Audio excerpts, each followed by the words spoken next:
So in this video, we're gonna be comparing the Pocket 6K to the Panasonic S1H. 6K resolution camera versus a 6K resolution camera. Now, as you all know, I'm not really a big fan of higher resolution. I'd rather have better dynamic range and low light capabilities. But unfortunately, camera makers nowadays feel like we need more resolution rather than having good color science or low light. So we're gonna have to deal with what we get. So I know a couple of weeks ago, I already compared the S1H to the Pocket 4K, but unfortunately the S1H I had was a little bit buggy, but I got a new S1H right now and I was able to record in full 6K. So I decided to go ahead and compare the S1H in 6K to the Pocket Camera 6K. Let's go ahead and get started. Now the first thing we are going to talk about is probably my favorite feature in a camera, and that is dynamic range. Now between these two cameras, I'm going to have to give it to the Pocket 6K just because it handles highlights a little bit better. The roll-off is a little bit better than the Panasonic S1H's. Now that being said, the S1H's Vlog is actually pretty darn good. As you all know, the S1H doesn't shoot Vlog L or Vlog Lite. It actually shoots Vlog, just Vlog by itself. Similarly to the more professional, more expensive cameras the Panasonic has, the VariCam LT and Evo 1. So the next thing we're going to talk about is color science.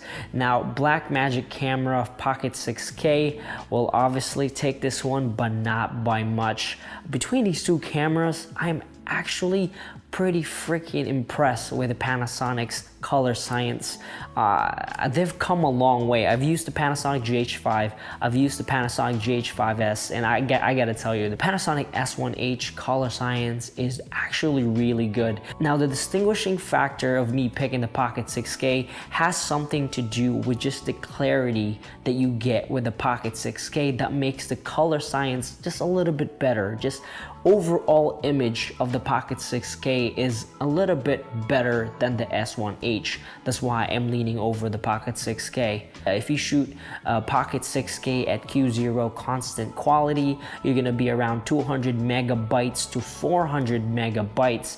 Now the Panasonic S1H only shoots 6K at 200 megabits per second at 42010 bits. So the thickness of the Pocket 6K combined with the color science and the dynamic range just has a better overall quality of image for me. So color science, I'm gonna have to give it to the Pocket 6K. All right, the next thing we're gonna talk about is highlight recovery. I know a lot of people disagree with me on this. A lot of people ask why I even do these tests, but it's just nice to know because sometimes maybe we overexpose things a little bit more. Now this shot right here was overexposed 4 stops on both cameras, and you're gonna see here that the Pocket 6K recovers highlights slightly better than the Panasonic S1H. If you look at the sky, you're gonna see a little bit of trees on the Pocket 6K's footage, but the S1H, I was not able to retrieve those highlights. Even it's just plain white on the Panasonic S1H. All right, the next thing we're gonna talk about is recording options. Now on the Pocket 6K, you have multiple flavors of BRAW quality, constant bit rate. Now on the Panasonic S1H, you can record with a H.264 or H.265 in an MOV or MP4 wrapper. So that's kind of what you're dealing with.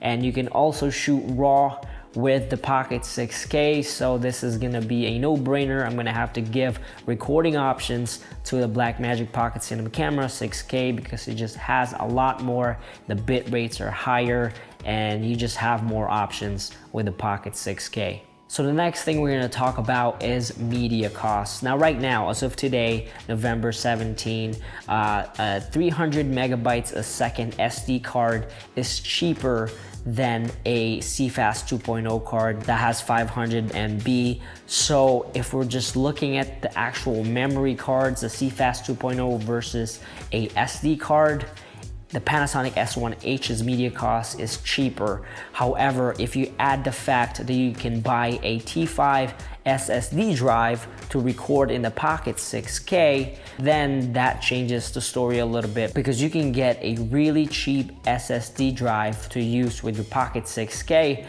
So in reality, the Pocket 6K is cheaper if you consider the fact that you can record an SD card, CFast 2.0 cards, and SSD drive.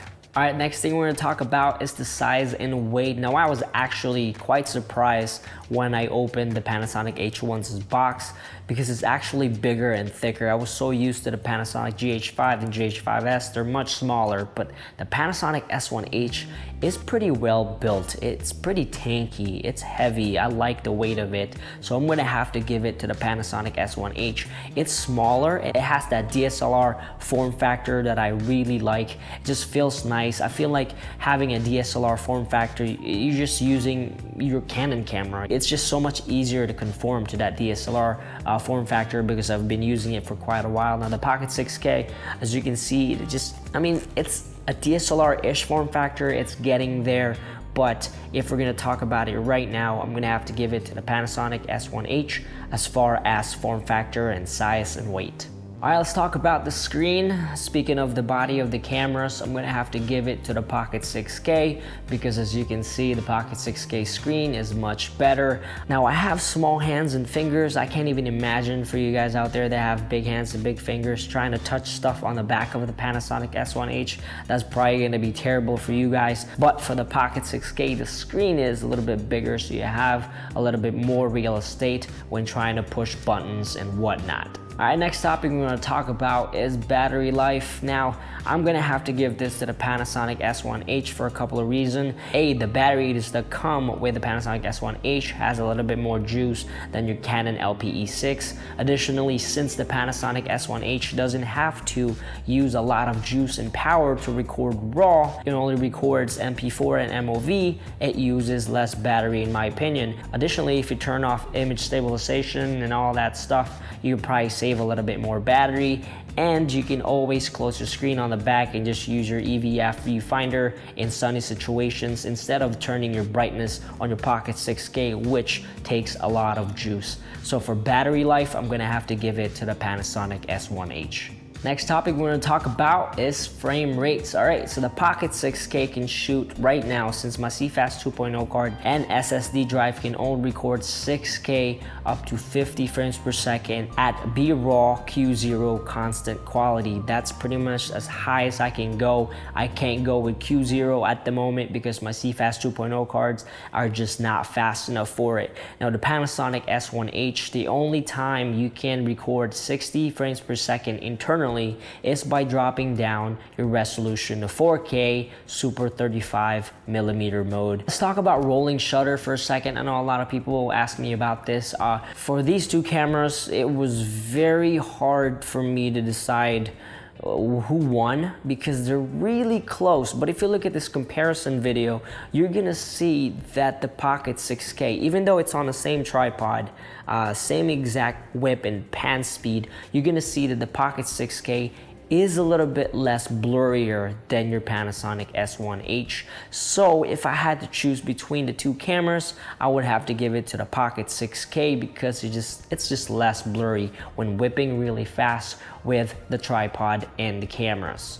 All right, the next topic we're going to talk about is the menu system. As you all know, guys, I love Blackmagic Design's camera menu system because it is very stupid friendly. I'm stupid, it's hard to figure stuff out for me, so I'm gonna have to give it to the Pocket 6K. However, the Panasonic S1H is a hybrid camera. That means it shoots stills and videos as well. So it's gonna have a lot more features than the Pocket 6K. So technically, it's only fair that it's gonna have more complicated menus than the Pocket 6K. But when it comes to simplicity, even when just talking about video options, I'm gonna have to give it to the Pocket 6K because the menu of the Pocket 6K is straightforward, just pages instead of layers and pages and trees. The next topic we're going to talk about, and we are almost done, I promise, is low light capability. Now, when I shot my Pocket 4K video in S1H, I know a lot of people told me, hey, you're shooting in the wrong ISO, but I just really wanted to see how high you can go with the Panasonic S1H. But this time around, I shot the correct exposure ISO. So the Pocket 6K and the S1H are shot at ISO 3200 on both, which is the native ISO in the Pocket 6K on the higher range, but I also shot at ISO 4000 on the Panasonic S1H, which is the high-end native ISO on the Panasonic S1H. Now, as you all can see in this comparison, and when I was editing in DaVinci Resolve, the Pocket 6K wins this one. For me, the Panasonic S1H's low light capability, even probably, and this is probably because of the bit rate as well and bit depth, but it's just a little bit blocky in my opinion. Additionally, the ISO 4000 on the Panasonic S1H,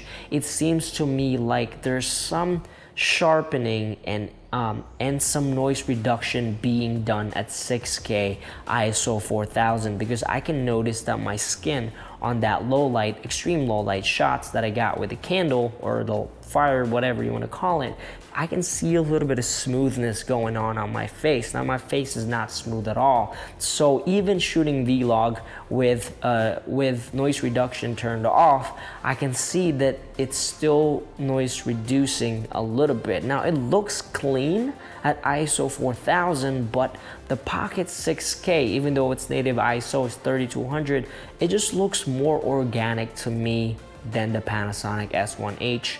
All right, next topic we're going to talk about are inputs on the camera. Now, both cameras have pretty similar inputs: HDMI, microphone, headphone jack. But what separates the Panasonic S1H to the Pocket 6K is that mini XLR microphone jack on the Pocket 6K. So when it comes to inputs, I'm gonna have to give it to the Pocket 6K because it has that mini XLR and it also has that USB-C that lets you record via external SSD drive, which can save you a lot of money. Alright guys, so the last thing we're going to talk about is the price point. The Panasonic S1H is $3,900, which is pretty much $4,000. The Pocket 6K is $2,500.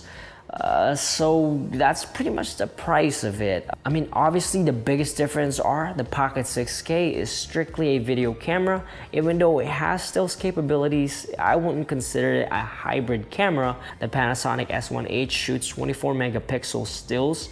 It has body stabilization. It has continuous autofocus, which I am using right now for video, so I don't even know if this is actually catching me. I'm moving around, but I really wanted to test it out because a lot of people swear by it. So I just want to go ahead and test it out to see if it's gonna do a good job. So I know a lot of people are gonna say you're comparing apples to oranges, but you gotta remember the Panasonic S1H is actually very video centric compared to the S1 and the S1R. The Panasonic S1H was built mostly majority for video and then stills a little bit. So another thing that kind of makes me iffy about the S1H is the new L mount they have. Now, luckily, Sigma is really creating a lot of lenses for this L mount series, and that's great and all, but I think it's gonna take a lot more than just the S1H to have somebody completely switch over to a brand new mount system. All right, so if you guys have any questions, let me know. Like always, I'm gonna be giving you guys a downloadable link in the comments below so you can mess around with these files yourselves, and I'll see you guys later.